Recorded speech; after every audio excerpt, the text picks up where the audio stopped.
জাতি হিসেবে আমরা ক্ষুধার্ত, লোভী, লুটেরা। আমাদের চরিত্র জুড়ে আছে অসহিষ্ণুতা, প্রতিহিংসা পরায়ণ। আমরা অবিশ্বাসের দোলাচলে থাকতে পছন্দ করি, মিথ্যা কথা সুন্দর করে বলতে পছন্দ করি, মানুষকে ধোঁকা দিতে পছন্দ করি, মানুষের আহার কেড়ে নিতে পছন্দ করি। আমাদের তাবৎ এই যে গুণাগুণ, মানবিক যে গুণাগুণের কথা আমরা এতক্ষণ ধরে আপনারা শুনলেন, আমাদের যে গুণাগুণ সেটা হচ্ছে এইটা। মানুষ হিসেবে আমরা আর মানুষের জায়গাতে নেই। আমরা এখন হয়ে গেছি সুযোগের অভাবে ভালো মানুষ।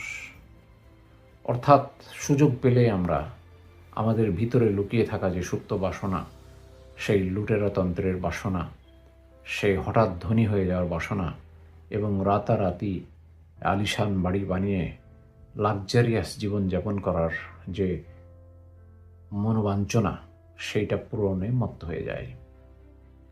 আমাদের সুযোগের অভাব, আমরা যারা সেখানে যেতে পারিনি তারা আমরা সমালোচনা করি অন্যদেরকে নিয়ে।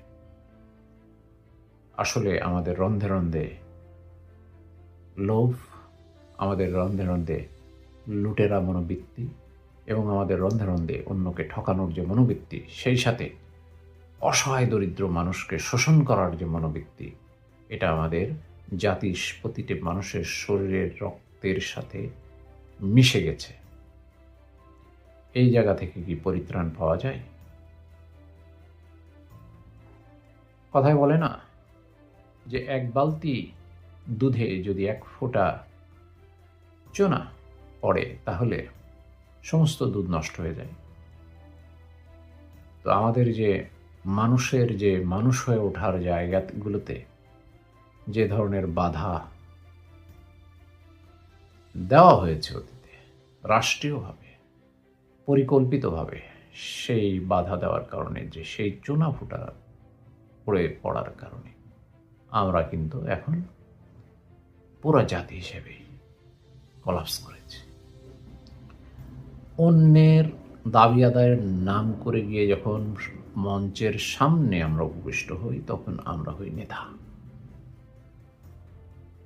এবং যখন আমাদের সেই মানুষদের জন্য কোনো কিছু কাজ করার সুযোগ আসে তখন আমরা হয়ে যাই লুটেরা।